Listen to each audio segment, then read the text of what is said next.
उधर लोकसभा चुनाव में मतदान को लेकर केंद्रीय मंत्री गजेंद्र सिंह शेखावत का कहना है कि इस बार मतदान प्रतिशत इसलिए घटा है क्योंकि विपक्षी गठबंधन खासकर कांग्रेस के समर्थकों की ओर से मतदान नहीं किया गया है, जिसका सीधा फायदा भारतीय जनता पार्टी को होगा और एनडीए इस बार 400 का आंकड़ा पार करेगी। के मतदान संपन्न हो चुके हैं। 7वें चरण के मतदान 1 जून को होने हैं। सप्ताह बाद नतीजे आने हैं, लेकिन एनडीए की तरफ से लगातार कहा जा रहा है कि अब की बार 400 पार। इस वक्त मेरे साथ केंद्रीय मंत्री गजेंद्र सिंह शेखावत जी हैं। सर, एक तरफ आप कह रहे हैं कि अब की बार 400 पार और 5 चरण के चुनाव के बाद केंद्रीय गृह मंत्री और लगातार आप लोगों की तरफ से कहा जा रहा है कि 310 हम पार कर चुके हैं, लेकिन विपक्ष की अगर बात करें, तेजस्वी यादव भी कह रहे हैं कि विपक्षी एकता गठबंधन भी 300 पार कर चुका है। क्या लगता है आपको? देखिए, 2014 में जब भारतीय जनता पार्टी के तत्कालीन नेतृत्व में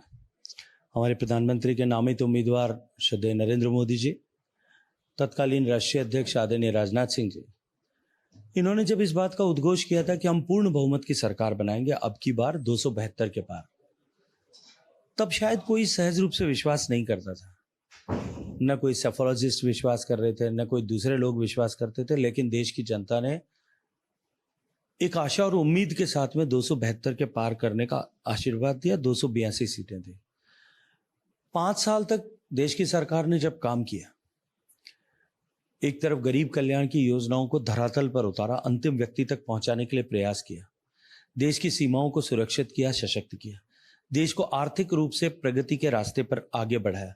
देश में इंफ्रास्ट्रक्चर के निर्माण की, आधुनिक इंफ्रास्ट्रक्चर के निर्माण की, विकसित भारत हो सके इस तरह के संभावनाओं को देखते हुए जो इंफ्रास्ट्रक्चर का निर्माण किया, उसको लेकर के देश की जनता ने जब 2019 के चुनाव के समय में श्रद्धेय प्रधानमंत्री जी और तत्कालीन राष्ट्रीय अध्यक्ष आज के गृह मंत्री आदरणीय अमित शाह जी ने जब ये देश के सामने विश्वास के साथ ये नारा दिया, अब की बार 300 पार,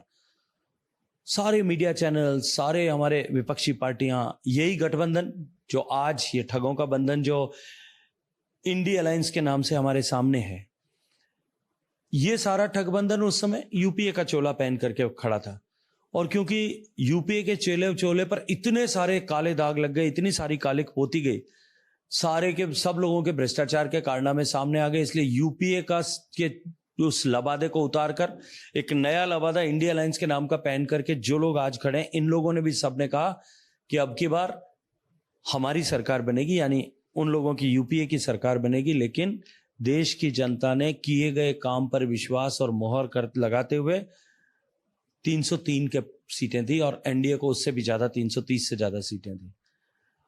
10 साल में जिस तरह से 5 साल पहले और 5 साल दूसरे कालखंड के जिस तरह से देश परिवर्तित हुआ और देश के 140 करोड़ लोगों को जो विश्वास सर्जित हुआ कि हमारा देश भी विकसित हो सकता है, हम विकसित भारत बना करके उन सब हुतात्माओं को जिन्होंने देश को आजाद कराने के लिए अपना समर्पण किया, अपना बलिदान किया, अपना योगदान किया, अपना जीवन और जवानी समर्पित कर दी, उनको हम श्रद्धा सुमन अर्पित कर सकते हैं। और प्रधानमंत्री जी के नेतृत्व में देश ने संकल्प किया कि हम आजादी के 100 साल पूरे होंगे तब तक देश को विकसित भारत बनाएंगे, यह हमारा संकल्प है, इससे कम हमें मंजूर नहीं। अब की बार एक परिवर्तन हुआ। अब की बार भारतीय जनता पार्टी के नेतृत्व ने नारा नहीं दिया, देश की जनता ने उस अपेक्षा के साथ में कि देश को विकसित करना है और विकसित हो सकता है और भारतीय जनता पार्टी एकमात्र विकल्प है, देश की जनता ने नारा दिया अब की बार 400 के पार। सर, आप 2014 और 2019 का जिक्र कर रहे हैं। बम्पर वोटिंग हुई थी लोकसभा चुनाव में, लेकिन इस बार 6 चरणों की अगर हम जिक्र कर लें, आपने भी देखा होगा कि किस तरीके से मतदान प्रतिशत गिरा है। 2024 में जिस तरीके से मतदान प्रतिशत गिरा है, आपको लगता नहीं कि भारतीय जनता पार्टी को इसका नुकसान होगा? 2014 और 19 को देखें तो फायदा हुआ था जब बम्पर वोटिंग। देखिए, मतदान प्रतिशत गिरना मैं जानता हूं, मानता हूं भी 4 से 5% मतदान एवरेज कम हुआ है, लेकिन मतदान प्रतिशत गिरना इस बात का सिग्नल जो है वो साक्ष्य नहीं है कि केवल भारतीय जनता पार्टी का मत गिरा है।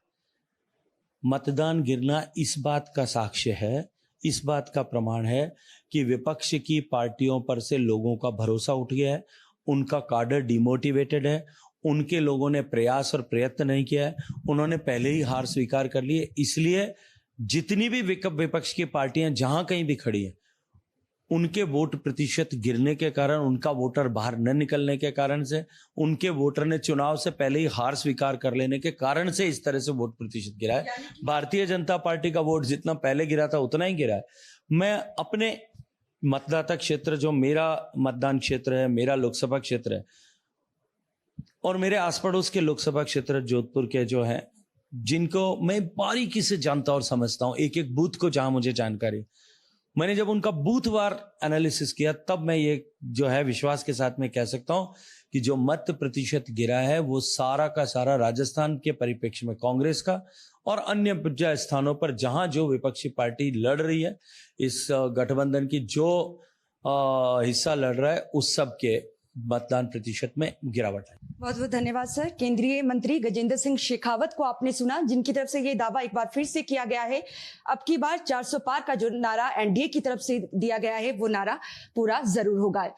4 तारीख को जब नतीजे आएंगे तो ही ये पता चल पाएगा कि पंजाब में 13 की 13 सीटों में पहली बार भारतीय जनता पार्टी जो चुनाव लड़ रही है क्या सीटें निकाल पाती है या नहीं, और 400 का जो नारा एनडीए ने दिया है उसे सफल कर पाती है या नहीं। कैमरामैन विकास के साथ नेटवर्क 10 के लिए चंडीगढ़ से ईशा ठाकुर।